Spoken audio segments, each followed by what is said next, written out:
Bamananw ko kuma fɔlenkɔrɔ tɔ ko o ye dalama ye. Aw ɲɛ bɛ ni so dagabana minnu na, tunga lafiya de ni so dagabana ye ni k'a jɔ an ka tunganage minnu sigilen bɛ jamana kɔ kan ni olu ye danaya ta k'a da tunga lafiya kan. Nin so in kelen-kelenna bɛɛ lajɛlen bɛ jalakɔrɔbugukaw olu de fɛ yen nɔ. Maa min bɛ yen nɔ k'i b'a fɛ ni ka terrain sa tunga lafiya maaw bolo o ka nɔgɔ. Terrain bɛ tunga lafiya maaw bolo Banankɔrɔnikaw fɛ yen nɔ min n'u bɛna kɛ cité hectare 3 o de sanfɛ. Terrain kelen-kelenna bɛɛ lajɛlen ye titre foncier de ye wa 15/20 o de don. Sɛbɛn wari miliyɔn 4 ani 500,000 i bɛ se k'a sara dɔɔni kalo 12 kɔnɔna la i bɛ euro wari 573 ni ka o bɔ walima kalo 18 i b'a sara dɔɔni euro wari 382 i bɛ o bɔ o bɛ bɛn kalo 18 ma a dɔgɔdɔgɔnin saralen kɔfɛ terrain ale bɛ k'i ta ye ne maa min y'a dɔn k'a fɔ ko sɛbɛn wari miliyɔn 4 ani 500,000 bɛ i bolo yɔrɔnin kelen i bɛ se ka i ka wari sara terrain ale bɛ k'i ta ye aw maa minnu fana bɛ yen nɔ k'a fɔ aw tɔgɔla terrain bɛ aw bolo terrain ninnu papier ye titre foncier walima permis d'occuper o de don i b'a ta k'a di tunga lafiya maaw ma i n'a fɔ aw ɲɛ bɛ ja minnu na cogo min na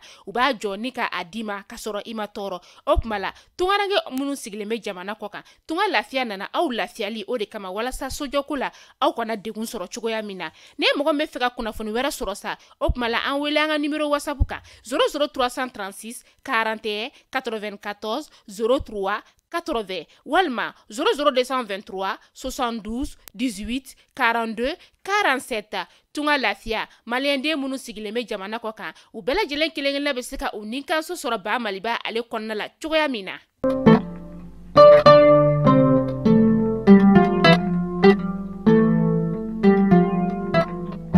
Bi ye septembre kalo tile 7 ye san 2023 aw minnu b'an filɛ sanga an'a ka wagati an ka bɔlɔlɔ sira ale kelen-kelenna bɛɛ lajɛlen fɛ an b'o foli ta ni ka ɲɛsin aw ma maliyɛnden minnu n'olu bɛ k'an filɛ nin wagati in na Faransi jamana ale kɔnɔna la États-Unis Tunisie Burkina Faso Mali yɛrɛ kɔnɔna la yan nɔ ka taa se Sénégal ma o n'a ɲɔgɔnna caman an bɛ foli belebeleba ta ni ka di aw ma kunnafoni ale waati selen ne a y'aw bisimila.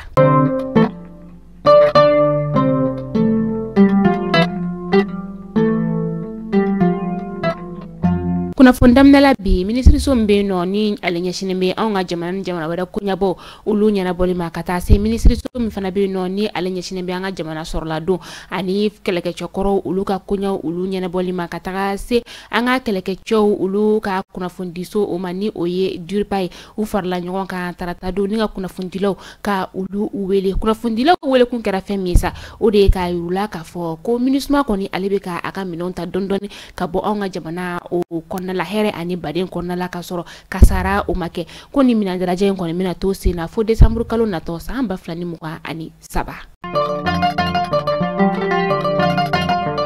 Ni waati na ŋunuŋunukan olu kɔni cayalen no jamana ale kɔnɔna la ka sababu kɛ mouvement yɛrɛwolo debout sur les remparts ni ale maa ye CNT maa dɔ fɛnɛ ye ni o ye Adama Ben Jarani bɛɛ ko ale ma ko Ben le cerveau ni ale yɛrɛ kɔni ye yɛrɛwolo debout sur les remparts maa julen ba dɔ ye ale kɔni bɛ kiiritigilamaw olu ka bolo kan ni wagati in na n'u kɔni ye a minɛ ka taga bila kasobonba o la a yɛrɛla k'a fɔ k'a ka kiiriw kɔni bololano ni ka sini juma o ma kɔnɔ nɛgɛ kanɲɛ 10 o wagati bɛɛ lajɛlen kɔni bɛ ka i labɛn ka nin kiiri in kɔni jaabi ka ale makɔnɔ. Sifinaka dɔ n'ale si bɛ t'i jɔ san 30 o bɔyɔngo la a yirala k'a fɔ ko ale de kɔni bɛ walidenw ni ka olu jaso ka taga u feere kajolokaw olu fɛ nɔ ale ni Masiyongo dugu o la kajolo tɔnbolomaw kɔni tɛgɛ da ni cɛ ye ale kan ka sababuya kɛ k'a bɛ taa ni denmisɛnnin ni sanubɔyɔrɔ o de la sanubɔyɔrɔ min o de ye Masiyongo ale ye miseni sigida o la a kɛra alamusa jan tɛmɛni o la serebolomaw olu y'a yira k'a fɔ ko ni cɛ in yɛrɛ kɔni a yera ni denmusomani dɔ ye min n'ale si bɛ t'i jɔ san 6 o bɔɲɔngo la ani kamalen dɔ ni o ye cɛmani dɔ ye n'o si bɛ t'i jɔ san 3 o la o sereboloma kelenw ka fɔla sa ko nin denmisɛnnin ninnu kɔni minɛna ni ka u di u somɔgɔw ma sɛgɛsɛgɛliw bɛ sen na ka se k'a dɔn ni cɛ in yɛrɛ kɔni ale ni maa minnu kɔni bolo bɛ ɲɔgɔn bolo walasa ka se ka nin waleyajugu in ka ale kɛ.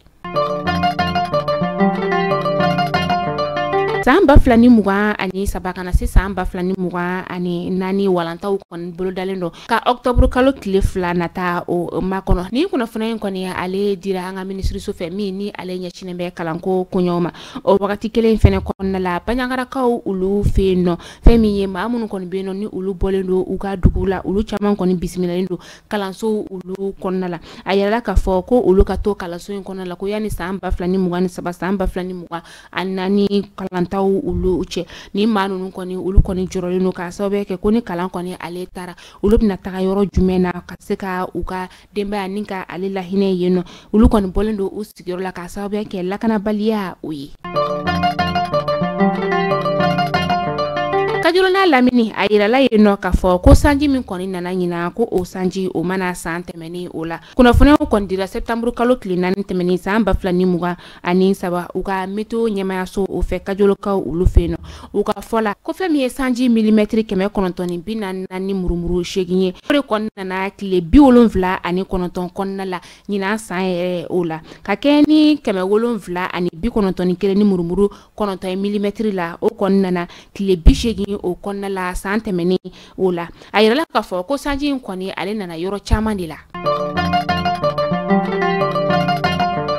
septembre kalo kile woro temeni san bafla ni muga ani saba na yakanya tan saba o wakati anga keleke chawni o ye anga fintigila kaw ye ulu koni ye tegeda karo gelendine tigila mado o kamini ale yere kontunye anyama do ale yere kontu nyini ndo kosobe anga fintigila kaw ulu fe ayira la ka fo ko ale do kon mi sabu ni ga baka ta ka dugula mado ulu secret moktu dugu o konna la an tomoktu ni nyongo chere kilometre bisaba ani duru o bonyongo do tomoktu be anga jamana o koroyan fan la u koni tegedan ka ala ni u ka dodol do o sababu yala u ye sanfɛ pangurun ka taga se duguma siraw ulu fɛsa u koni ye sɛgɛsɛgɛliw ni ka ulu buluda u sera ka u tɛgɛda ni majugu kan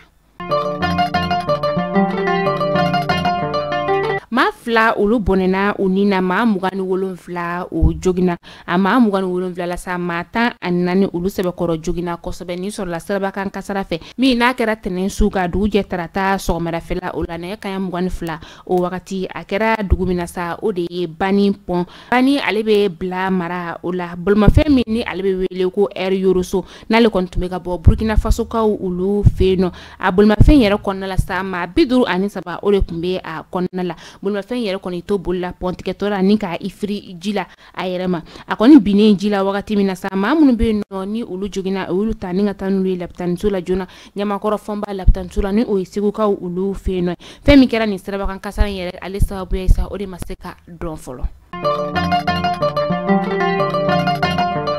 amita kokan kibaru ola feminye franci jamana nyama no Emmanuel Macron ale kon ya yira Niger jamana marabaw la ni wakati na ka fo ko ale ka la sigide min be Niger jamana o konnala ko konte bo Niger jamana o konnala ka sababu yake ko fanga min koni ale be Niger kuna ni wakati na ale te o fanga ni ka o la kodo ale be fanga mi la kodo sa o de Bazoum ale ka fanga o de la sa ko ka Bazoum koni ni ka ale sigin kana anola fanga o la fanga d'Afrique yere kera jouer kalo klimuga ani woro temeni nyame ka ulu feno nga pari koni ale ma jeni ni fanga d'Afrique ka la donia ka fo ko France ka kelekece ma bakele ni kemeduru o de koni be Niger jamana o konna la kenengena sa o ga jamana Sahel korona ula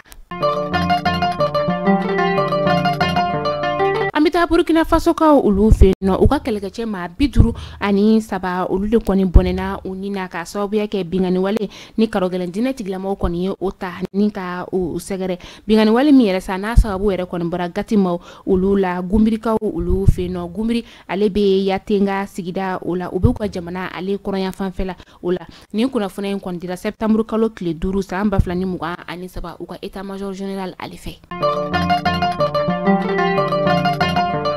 jana nga kuna funi anga o datugusa Salif Keita ni be ko ale ma ko Domingo anga jamana koni ale blasira adayro laba ola mini aga janaja baraw yere koni bekera kunu place 50 ala anga faba o konala ya noni anyama yere kontumbi anga ministre nyima bolono docteur Shogella ko kala amaigaye ani gouvernement ma chama ulutumi kene o konala Salif Keita Domingo era lekni anga jamana dulanci la koroba doy mina le retayana sibiri septembre sanburu kalo tile fila san ba fila ni mugan ani saba ka shito san 70 ani 7 la a dayɔrɔ laban o bɛnna Amdalayi kaburu don o ma an bɛ dugawu kɛ ala ka baara dali nɔgɔya an ka foli bɛɛ lajɛlen ye ala ka an yɛrɛ ɲa ni ka an ta donni ka o ma kɔnɔ.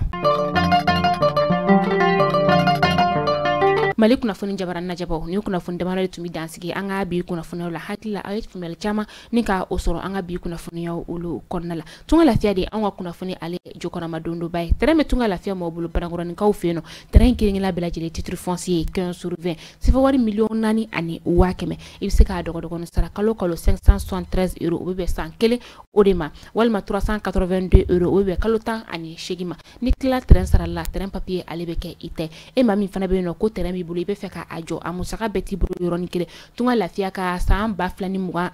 tɔn tɔgɔ sɛbɛn olu daminɛna ni o ye a pari ye villa simple ale miliyɔn 26 étage ye miliyɔn 42 ye villa simple ale tɔn wari ye 580 € ye étage ale tɔn wari 780 € ye o tuma ne ye mɔgɔ min fɛ ka i tɔgɔ sɛbɛn a la sa an ka nɛgɛjuru sira whatsapp 72 18 42 47 i bɛ bataki bila an ka whatsapp numéro o kɔnɔna la e mɔgɔ min fana bɛ yen nɔ ko appartement de bɛ e intéressé tunga lafiya bɛna appartement kɛ banakɔrɔnikaw olu fɛ yen nɔ appartement ale sɔngɔ ye miliyɔn 24 ye o tuma la sa i bɛ se k'ale fana dɔgɔtɔrɔnin sara 720 € fo san 4 o kɔnɔna la tunga lafiya kɔnɔna na tungarankew olu lafiyali kama tunga lafiya hamina ko tɛ fosi ye maliyɛndenw minnu sigilen bɛ jamana kɔ kan bɛɛ lajɛlen ka so kelen-kelen ni ka o sɔrɔ ba maliba o kɔnɔna la o tuma la an ka nɛgɛjuru sira a ye o banba walasa aw ka se ka kunnafoniya taw ni ka olu sɔrɔ aw k'an bɛn don n'a nataw la kunnafoni kuraw olu kɛnɛ kan.